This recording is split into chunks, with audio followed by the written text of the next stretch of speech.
I'd like to tell you about the strangest secret in the world. Not long ago, Albert Schweitzer, the great doctor and Nobel Prize winner, was being interviewed in London, and a reporter asked him, "Doctor, what's wrong with men today?" The great doctor was silent a moment, and then he said, "Men simply don't think." And it's about this that I want to talk with you. We live today in a golden age. This is an era that man has looked forward, dreamed of, and worked toward for thousands of years. But since it's here, we pretty well take it for granted. We in America are particularly fortunate to live in the richest land that ever existed on the face of the earth, a land of abundant opportunity for everyone. But do you know what happens? Let's take 100 men who start even at the age of 25. Do you have any idea what will happen to those men by the time they're 65? These 100 men who all start even at the age of 25 believe they're going to be successful. If you asked any one of these men if he wanted to be a success, he'd tell you that he did. And you'd notice that he was eager toward life, that there was a certain sparkle to his eye, an erectness to his carriage, and life seemed like a pretty interesting adventure to him. But by the time they're 65, 1 will be rich, 4 will be financially independent, 5 will still be working, 54 will be broke. Now think a moment. Out of the 100, only 5 make the grade. Why do so many fail? What has happened to the sparkle that was there when they were 25? What's become of the dreams, the hopes, the plans? And why is there such a large disparity between what these men intended to do and what they actually accomplished? When we say about 5% achieve success, we have to define success. And here's the definition. Success is the progressive realization of a worthy ideal. If a man is working toward a predetermined goal and knows where he's going, that man is a success. If he's not doing that, he's a failure. Success is the progressive realization of a worthy ideal. Rollo May, the distinguished psychiatrist, wrote a wonderful book called Man's Search for Himself.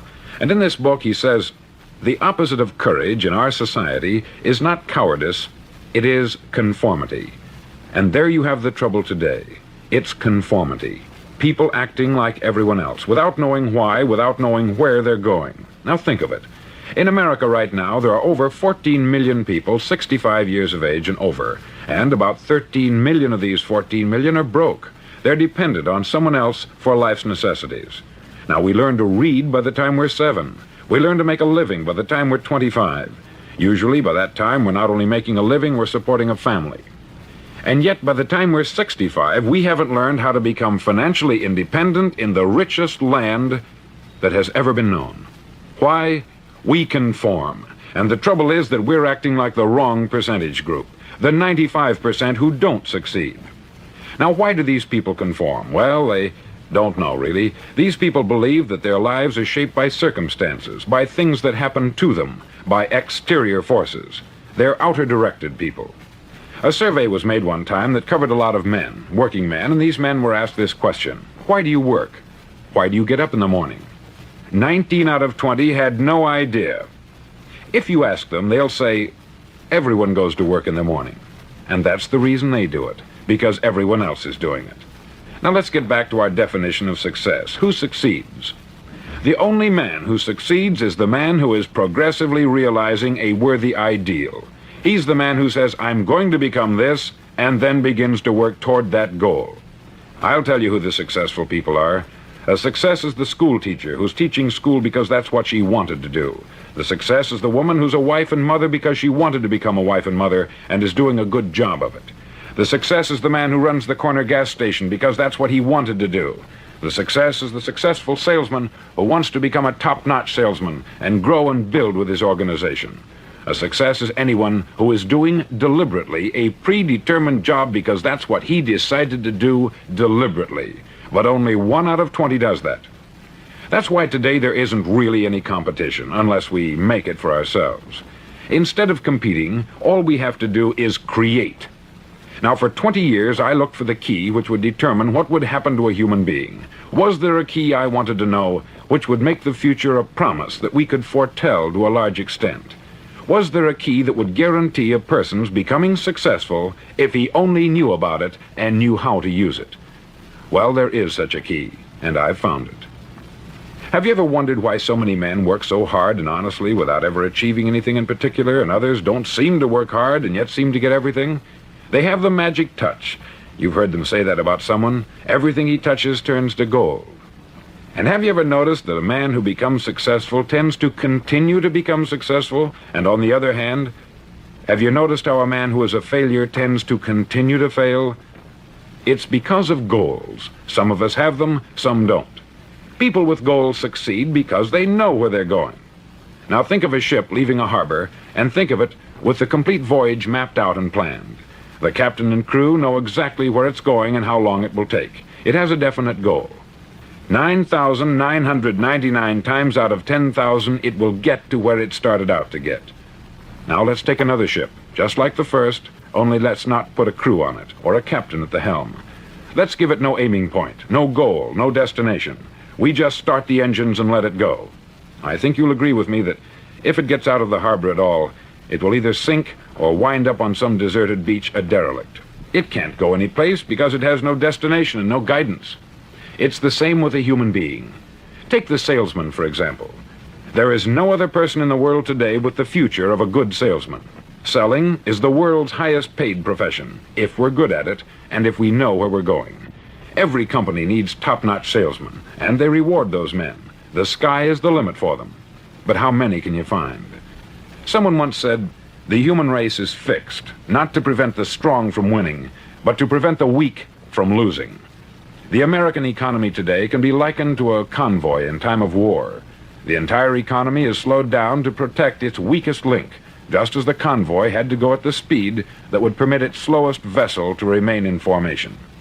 That's why it's so easy to make a living today. It takes no particular brains or talent to make a living and support a family today. So we have a plateau of so-called security, if that's what a person's looking for. But we do have to decide how high above this plateau we want to aim for.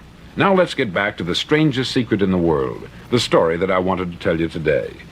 Why do men with goals succeed in life and men without them fail? Well, let me tell you something which, if you really understand it, will alter your life immediately. If you understand completely what I'm going to tell you from this moment on, your life will never be the same again. You'll suddenly find that good luck just seems to be attracted to you. The things you want just seem to fall in line. And from now on, you won't have the problems, the worries, the gnawing lump of anxiety that perhaps you've experienced before. Doubt, fear, well, they'll be things of the past. Here's the key to success, and the key to failure. We become what we think about. Now let me say that again. We become what we think about. Throughout all history, the great wise men and teachers, philosophers and prophets have disagreed with one another on many different things. It is only on this one point that they are in complete and unanimous agreement. Listen to what Marcus Aurelius, the great Roman emperor, said. He said, "A man's life is what his thoughts make of it." Disraeli said this, "Everything comes if a man will only wait. I have brought myself by long meditation to the conviction that a human being with a settled purpose must accomplish it, and that nothing can resist a will that will stake even existence for its fulfillment." Ralph Waldo Emerson said this, "A man is what he thinks about all day long." William James said, "The greatest discovery of my generation is that human beings can alter their lives by altering their attitudes of mind." And he also said, "We need only in cold blood act as if the thing in question were real, and it will become infallibly real by growing into such a connection with our life that it will become real. It will become so knit with habit and emotion that our interest in it will be those which characterize belief." He also said this, "If you only care enough for a result, you will almost certainly attain it. If you wish to be rich, you will be rich. If you wish to be learned, you will be learned. If you wish to be good, you will be good. Only you must then really wish these things, and wish them exclusively, and not wish at the same time 100 other incompatible things just as strongly." In the Bible you read, in Mark 9:23, "If thou canst believe, all things are possible to him that believeth." Dr. Norman Vincent Peale said this, "This is one of the greatest laws in the universe. Fervently do I wish I had discovered it as a very young man. It dawned upon me much later in life, and I've found it to be one of the greatest, if not my greatest discovery, outside of my relationship to God. And the great law, briefly and simply stated, is that if you think in negative terms, you'll get negative results. If you think in positive terms, you will achieve positive results. That is the simple fact, which is at the basis of an astonishing law of prosperity and success. In 3 words, believe and succeed. William Shakespeare put it this way: "Our doubts are traitors, and make us lose the good we oft might win, by fearing to attempt."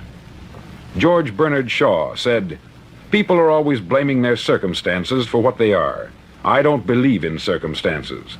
The people who get on in this world are the people who get up and look for the circumstances they want, and if they can't find them, make them."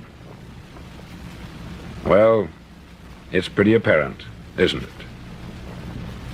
And every person who discovered this for a while believed that he was the first one to work it out. We become what we think about. Now, it stands to reason that a person who's thinking about a concrete and worthwhile goal is going to reach it, because that's what he's thinking about. And we become what we think about. Conversely, the man who has no goal, who doesn't know where he's going, and whose thoughts must therefore be thoughts of confusion and anxiety and fear and worry, becomes what he thinks about. His life becomes one of frustration, fear, anxiety, and worry. And if he thinks about nothing, he becomes nothing. Now, how does it work? Why do we become what we think about? Well, I'll tell you how it works as far as we know. Now, to do this, I want to tell you about a situation that parallels the human mind. Suppose a farmer has some land, and it's good, fertile land.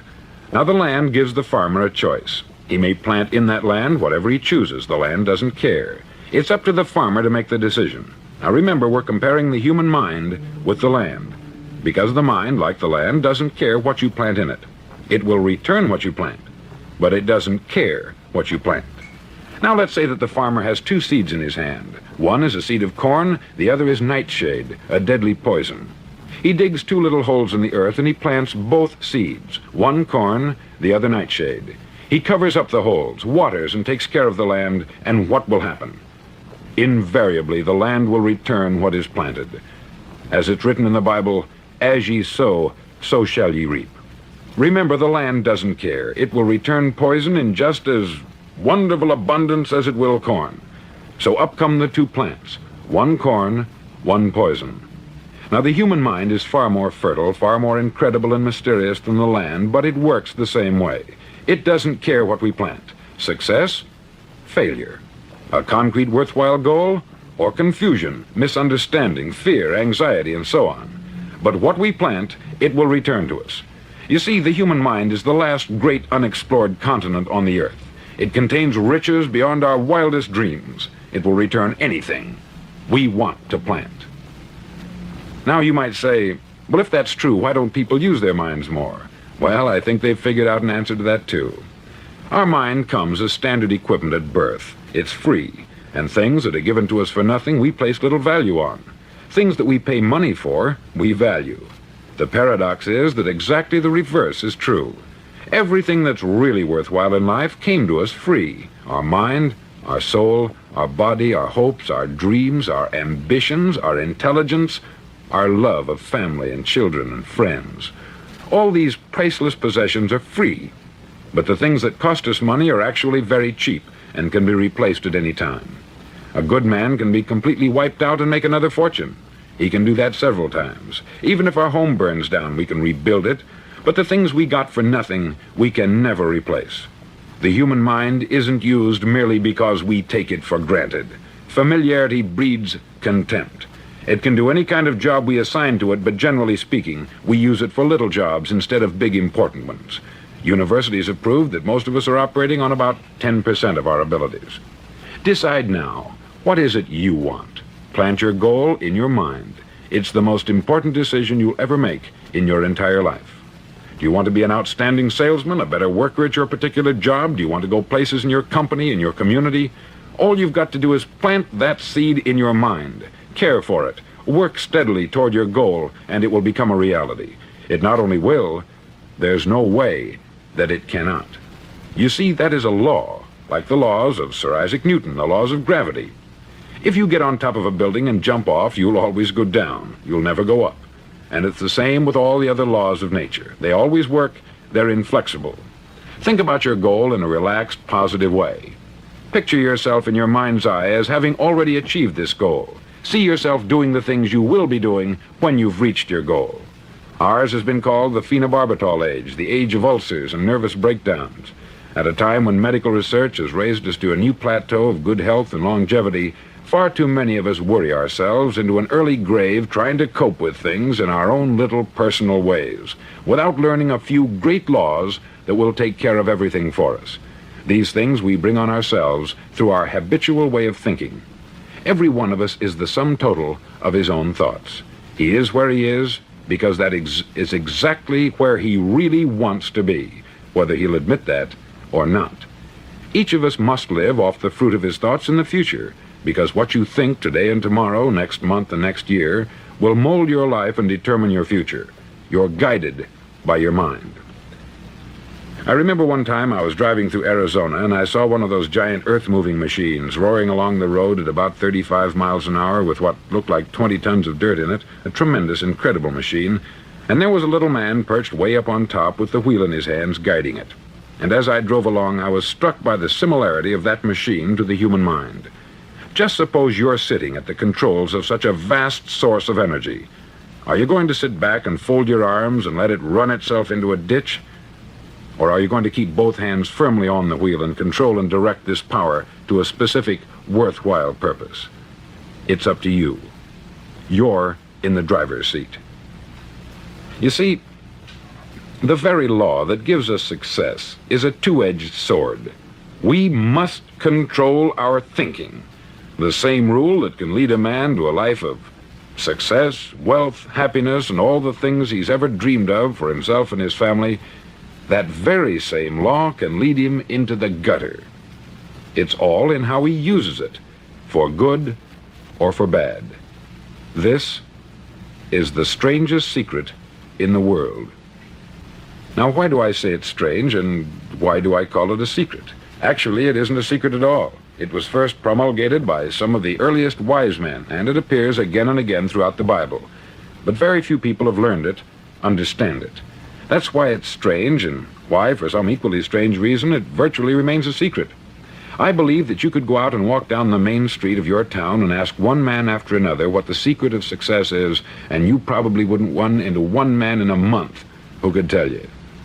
Now, this information is enormously valuable to us, if we really understand it and apply it. It's valuable to us not only for our own lives, but the lives of those around us, our family, employees, associates, and friends. Life should be an exciting adventure. It should never be a bore. A man should live fully, be alive. He should be glad to get out of bed in the morning. He should be doing a job he likes to do because he does it well. One time I heard Grove Patterson make a speech, the editor-in-chief of the Toledo Daily Blade, and as he concluded his speech, he said something that I've never forgotten.